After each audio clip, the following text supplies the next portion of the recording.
Hello class. चलिए आज हम लोग पढ़ते हैं, है ना, जो क्षेत्रफल का आपका टॉपिक है मैथमेटिक का। ठीक है, रेलवे में यहाँ से बेसिक क्या है, आपको प्रश्न देखने को मिलते हैं, 2 या 3 प्रश्न यहाँ से, ठीक है, जरूर ही आपके पेपर में पूछे जाते हैं। तो चलिए आज की क्लास में इससे संबंधित जो सैद्धांतिक चीज़ें हैं, ठीक है, जो फार्मूला है और इसके संबंधित जो फार्मूला है और जिस तरीके से चीज़ें यहाँ पे क्या होती हैं, हल होती हैं, उन सब चीज़ों के बारे में हम लोग देखेंगे। ठीक है, तो आज हम लोग याद रखिएगा जो 2D डायमेंशन है केवल उसी के बारे में ही पढ़ेंगे। चलिए ठीक है, यहाँ हम लोग जैसे कि आपकी जो फार्मूला वाली चीज़ें हैं, ठीक है, जो कॉन्सेप्ट है अगर वो वहाँ से क्लियर हो जाएंगी, उसके बाद देन हम लोग आगे, है ना, प्रश्नों की तरफ बढ़ेंगे। चलिए ठीक है, आपका जो पहला प्रश्न है देखिए इसमें, ठीक है, तो देखिए क्षेत्रफल में हम लोग किन चीज़ों के बारे में पढ़ेंगे, तो जो त्रिभुज है उस पर आधारित प्रश्नों के बारे में, साथ ही आयत पर आधारित प्रश्नों के बारे में, जो वर्ग है उस पर आधारित प्रश्नों के बारे में, ठीक है, समचतुर्भुज, समषष्ठभुज, समलंब चतुर्भुज और वृत्त पर आधारित प्रश्न, साथ ही आयत वर्ग, आयत और वृत्त, वर्ग और वृत्त, त्रिज्यखंड से संबंधित, प्रतिशत पर आधारित और विविध प्रश्न। ठीक है, इसके छोड़ के और अलग जो इससे क्या हो संबंधित प्रश्न हो। चलिए ठीक है, हमारा देखिए जो पहला प्रश्न है, किसी त्रिभुज की भुजाएं क्रमशः, है ना, पहला प्रश्न देखिए, किसी त्रिभुज की भुजाएं क्रमशः 15 सेंटीमीटर, 13 सेंटीमीटर और 14 सेंटीमीटर है, तो आपको क्षेत्रफल ज्ञात करना है।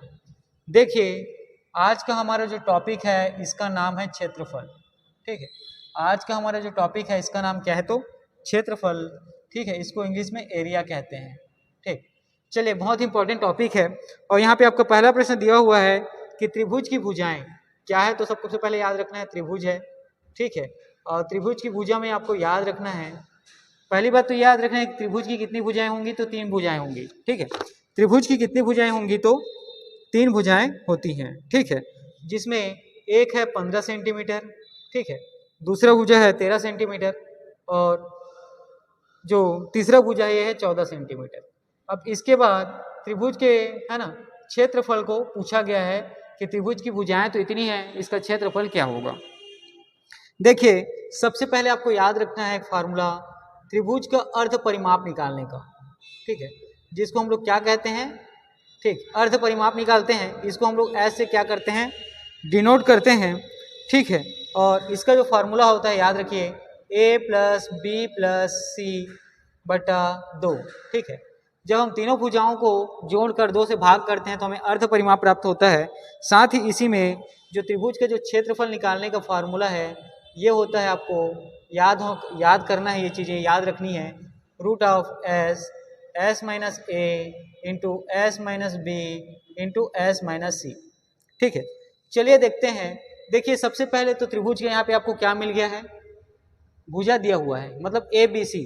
आपको सबसे पहले क्या निकालना है, आपके फार्मूला देखिएगा तो त्रिभुज के क्षेत्रफल के फार्मूला में रूट एस माइनस ए, एस माइनस बी और एस माइनस सी क्या हुआ दिया हुआ है। तो यहाँ पर आप, है ना, सबसे पहले इसका त्रिभुज का अर्ध परिमाप एस निकाल लें। तो एस निकालने के लिए क्या करेंगे, जो उसकी तीनों भुजाएं हैं, ठीक है, मतलब 15 सेंटीमीटर, 13 सेंटीमीटर, 14 सेंटीमीटर, इनको जब आप तीनों को भुजाओं को जोड़कर 2 से आप भाग करेंगे तो आपको त्रिभुज के जो अर्ध परिमाप है ये क्या हो जाएगा, प्राप्त होगा। देखिए 13 है, 13 में 15 जोड़ेंगे तो आपका 28 आएगा, और 28 में अगर आप 14 जोड़ते हैं, ठीक है, 28 में अगर आप 14 जोड़ेंगे तो आपका आंसर आ जाएगा 42, और 42 को जब 2 से भाग करेंगे तो आपको प्राप्त होगा 21। तो 21 सेंटीमीटर जो है क्या है, आपको याद रखना है, त्रिभुज का परिमाप है। जो 21 सेंटीमीटर आपको मिला है क्या है, तो सबसे पहले याद रखना है त्रिभुज का परिमाप है। इसी में आगे बढ़ेंगे और देखेंगे त्रिभुज का क्षेत्रफल। तो त्रिभुज का जो एरिया है ना, त्रिभुज का एरिया क्या होता है, तो आपको याद रखना है करणी में एस हमें क्या मिला है 21 सेंटीमीटर, है ना, और 21 माइनस ए मतलब 21 माइनस 15। ठीक है, उसी प्रकार एस माइनस बी दिया है तो ये 21 माइनस 13 हो जाएगा, और उसी प्रकार एस माइनस सी दिया है तो ये हो जाएगा 21 माइनस 14। ठीक है, चलिए अब करणी में देखते हैं, ये हो जाता है आपका 21, और 21 में आप 15 घटाएंगे तो ये आपको वैल्यू मिलेगा 6, और 21 में 13 घटाएंगे आपको वैल्यू मिलेगा 8, और 21 में 14 घटाएंगे आपको वैल्यू मिलेगा 7। ठीक है, तो यहाँ पर देखिए चीज़ें किस तरीके से आगे होती हैं। ठीक है, देखिएगा 21 है तो 3 गुणित 7 21 हो गया। उसी प्रकार 2 गुणित 3 6 हो जाता है और 2 गुणित 2 गुणित 2 ये आपका 8 का वैल्यू होगा इंटू 7। अब ये क्या है, वर्ग में है ना, वर्गमूल में है, तो देखिए 2 का पेयर बनाइए, 3 का आपको एक पेयर निकल गया। ठीक है, उसी के प्रकार 7 का ये पेयर निकल जाता है और 2 का 1 2 3 4 ये 2 का पेयर, ये 2 का पेयर, यहाँ मतलब 2 2 गुणित 4। देखिए 4 गुणित 2 और 2 गुणित 6 2 गुणित 3। ठीक है, यहाँ पे देखेंगे 3 का जब आप 2 से गुणा करेंगे और 3 गुणित 2 गुणित 4 तो आपका उत्तर क्या होगा, देखिए 3 2 ने 6 और 6 चौक 24।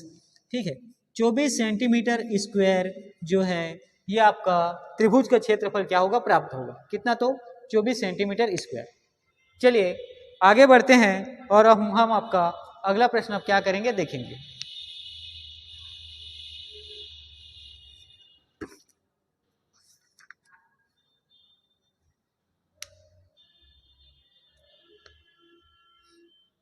देखिए आपका जो अगला प्रश्न है ये किस हिसाब से दिया हुआ है। ठीक,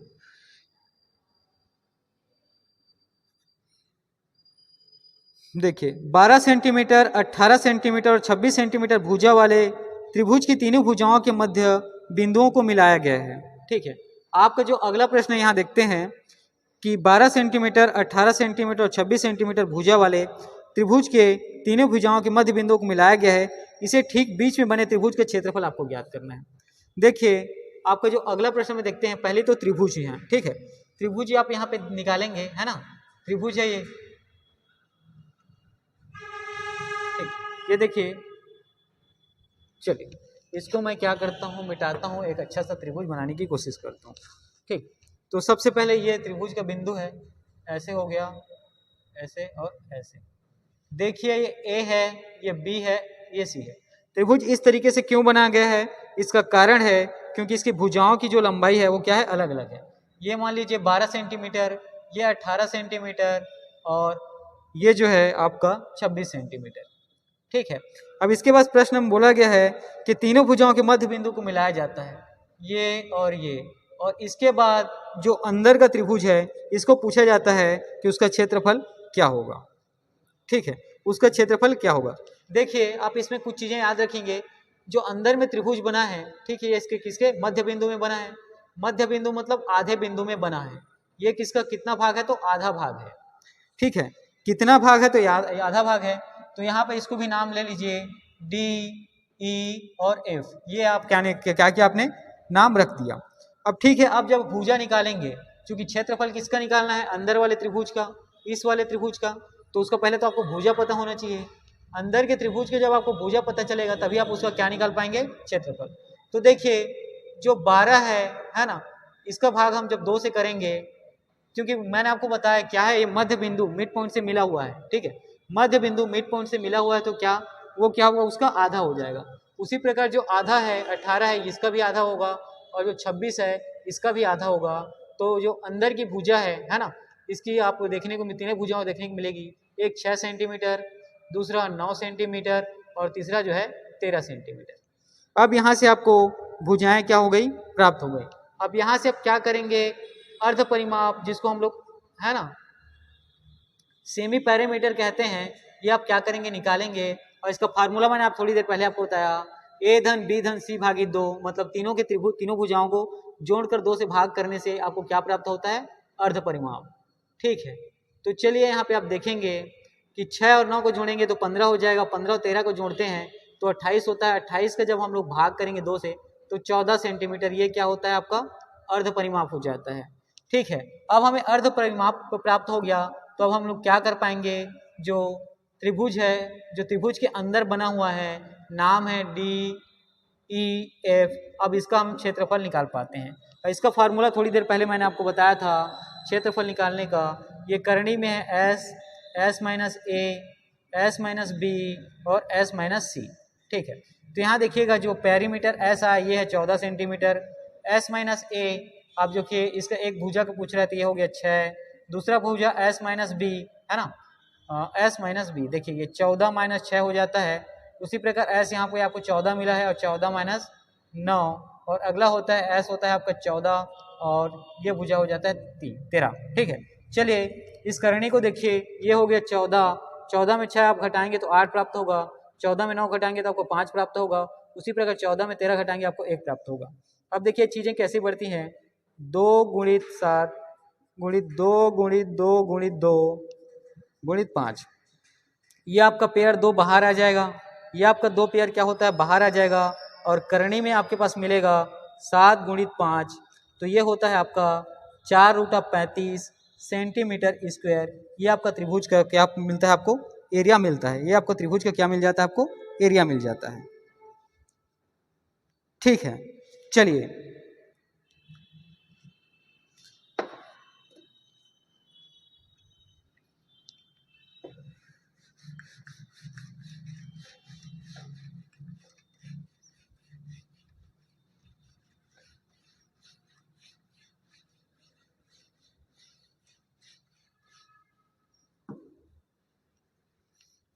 चलिए कुछ इंपॉर्टेंट चीजें देखते हैं, और है ना।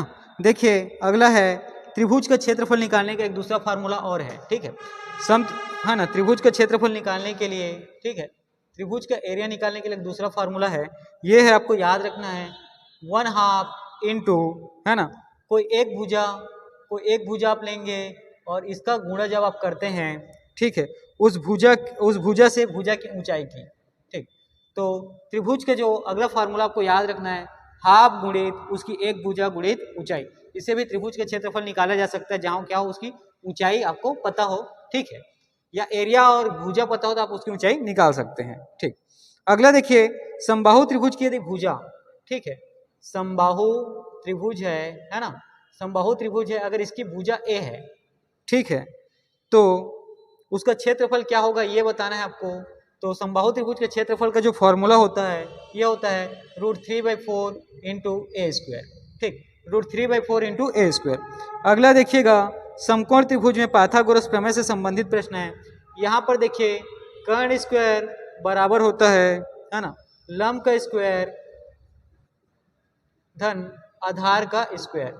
इससे आप किसी त्रिभुज का क्या करते हैं, कर्ण निकाल पाते हैं। ठीक, अगला देखिए आपका प्रश्न है समद्विबाहु समकोण त्रिभुज का क्षेत्रफल। ठीक है, समद्विबाहु जिसकी दो भुजाएं क्या होती हैं, समान होती है, समद्विबाहु समकोण त्रिभुज। ठीक है, समद्विबाहु समकोण त्रिभुज का क्षेत्रफल, ठीक, ये कितना होता है इसके बारे में। ठीक है, ये किस तरीके से निकालते हैं तो देखिएगा, ये होता है कर्ण स्क्वायर भागित 2 बराबर होता है लंब स्क्वायर, है ना, लंब का स्क्वायर भागित 2, और ये बराबर होता है आधार के स्क्वायर भागित 2 का। चलिए ये चीजें हो गई त्रिभुज से संबंधित। ठीक है, अब इसी में आगे बढ़ते हैं और देखेंगे आपके आयत से। देखिए आयत का क्षेत्रफल निकालने के लिए जो फार्मूला होता है वो सभी को पता है, लंबाई गुणित चौड़ाई। ठीक है, लंबाई गुणित चौड़ाई। और आयत का जो परिमाप निकालने के लिए जो फार्मूला होता है वो है 2 और ब्रैकेट में, है ना, लेंथ इंटू, है ना, विड्थ, मतलब 2 गुणित लंबाई धन चौड़ाई। ठीक है, 2 गुणित, है ना, ब्रैकेट में होता है लंबाई धन चौड़ाई। उसी प्रकार यहाँ पे आप जब विकर्ण फॉर्मूला है विकर्ण स्क्वायर, जब आप विकर्ण निकालते हैं, विकर्ण का होल स्क्वायर बराबर होता है लंबाई का स्क्वायर धन चौड़ाई का स्क्वायर। ठीक है, चलिए आगे बढ़ते हैं, देखते हैं कि अगर आयत का आपको विकर्ण निकालना है, ठीक है, आयत का आपको विकर्ण निकालना है तो इसके लिए, है ना, रूट हटेगा तो क्या हो जाएगा, वर्गमूल आ जाएगा, और ये हो जाएगा लंबाई का स्क्वायर धन चौड़ाई का स्क्वायर। ठीक, इतनी सारी चीज़ें आपको आने वाले क्लास में पढ़ के आना है, ताकि ये सारी चीज़ें आपको याद रहेंगी, तो क्या होगा, जो प्रश्न है वो आसानी से बनेगा। ठीक है,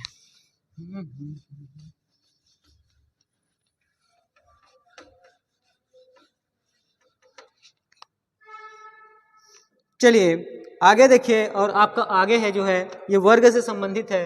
वर्ग का अगर आपको परिमाप निकालना है, ठीक है, वर्ग का आपको परिमाप निकालना है तो वर्ग परिमाप का फॉर्मूला होता है 4 गुणित भुजा, है ना, 4 गुणित भुजा।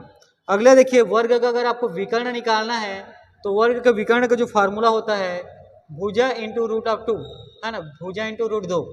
ठीक, उसी प्रकार वर्ग का अगर आपको क्षेत्रफल निकालना है तो ये होता है भुजा स्क्वायर। क्या होता है, भुजा स्क्वायर। ठीक है, अगला देखिए वर्ग के साथ ही आप क्षेत्रफल निकालते हैं तो भुजा स्क्वायर प्राप्त होता है। और वर्ग का दूसरा क्षेत्रफल का जो फॉर्मूला होता है ये होता है, अगर विकर्ण प्रश्न में हो तो विकर्ण भागित 2, विकर्ण के जब आधा करते हैं आप तो क्या प्राप्त होता है, वर्ग का क्षेत्रफल प्राप्त होता है। देखिए इसी प्रकार आगे हम समचतुर्भुज के देखते हैं, है ना, आगे हम समचतुर्भुज का देखते हैं। और समचतुर्भुज का क्षेत्रफल जो होता है आपको याद रखना है, दोनों विकर्णों का गुणनफल, है ना, जो दोनों विकर्ण होते हैं इनका गुणनफल, ठीक है, और इसको जब आप 2 से भाग करते हैं तो आपको समचतुर्भुज का क्षेत्रफल प्राप्त होता है।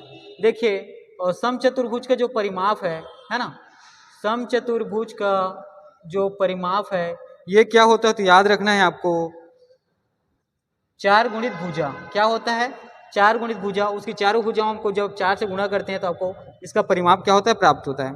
उसी प्रकार समचतुर्भुज के विकर्णों पर बने, ठीक है, विकर्णों पर बने वर्गों का योग, विकर्णों पर बने वर्गों का योग क्या होता है, तो आपको याद रखना है ये होता है भुजा स्क्वायर, है ना, भुजा का स्क्वायर गुणित 4।